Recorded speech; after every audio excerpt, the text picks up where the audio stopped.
সাবেক স্বরাষ্ট্র প্রতিমন্ত্রী লুৎফুজ্জামান বাবরকে নিয়ে একটি স্মৃতিচারণমূলক লেখা লিখেছেন সাংবাদিক মুক্তাদির রশিদ রোমিও। সে লেখায় উঠে এসেছে সাবেক প্রভাবশালী এই মন্ত্রীর সম্পর্কে নিউ এজ পত্রিকার সম্পাদক নুরুল কবিরের একটি সংক্ষিপ্ত মূল্যায়ন। কি লিখেছেন মুক্তাদির রশিদ রোমিও সেটিই থাকছে আজকে আমাদের এই আয়োজনে।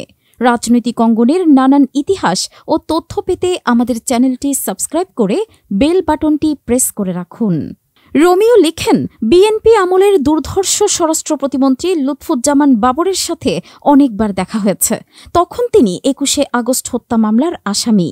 ফতুয়া টাইপের ঢিলেঢালা শার্ট, টাকনুর উপরে উঁচু করা প্যান্ট, মাথায় টুপি, হাতে টিপ দেওয়া তসবি। তখন খুব কম মানুষ ২১শে আগস্ট হত্যা মামলার সংবাদ আদালতে গিয়ে পরিবেশন করতেন। লাঞ্চের বিরতিতে আমাকে দেখে তিনি আগ্রহ নিয়ে কথা বললেন। কোথায় কাজ করেন? তখন আমি নিউ এজে কাজ করি। বললাম নিউ এজ। উনি বললেন, কবির ভাইকে আমার সালাম দিবেন। অফিসে ফিরে রিপোর্ট লেখার ফাঁকে কবির ভাইয়ের সঙ্গে দেখা। হাসতে হাসতে বললাম, ভাই, বাবর তো আপনাকে সালাম দিছে।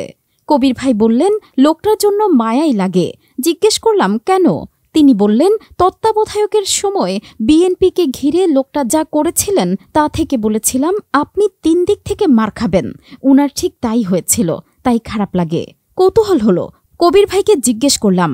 তিনি উত্তর দিলেন, তিনি বিএনপির সংস্কারপন্থী হবার কারণে ডাইহার্ডরা তাকে জেলে মারবে। পরে শোনা গেল নাসির উদ্দিন পিন্টু জেলখানায় তাকে মারছে, আর জেলের বাইরে বিএনপি তাকে ওন করবে না। আবার যারা তাকে দল ভাঙার অ্যাসাইনমেন্ট দিয়েছিল তারাই তাকে জেলে ভরছিল।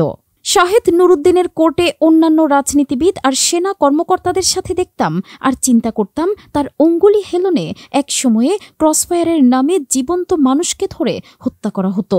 তিনি শত্রুস খুঁজতেন। উনি র্যাবের প্রতিষ্ঠাতাদের একজন। যাই হোক, লোকটা আজকে ১৭ বছর পর জেল থেকে বের হয়েছেন। তিনি কিন্তু বর্তমান সময়েও গুরুত্বপূর্ণ। রাজনৈতিক যে প্রবাহ তিনি ঘোরাতে চেয়েছিলেন, তেমনি দেশের এই ক্রান্তিলগ্নে এখন অনেক বাবর তৈরি হয়েছেন। বাবর সাহেবকে মিডিয়ায় দেখে নতুন বাবরদের চেহারা চোখে ভাসছে। উনার পাপ মোচন হয়েছে কিনা জানি না, তবে এটা নিশ্চিত ক্ষমতা পচনশীল।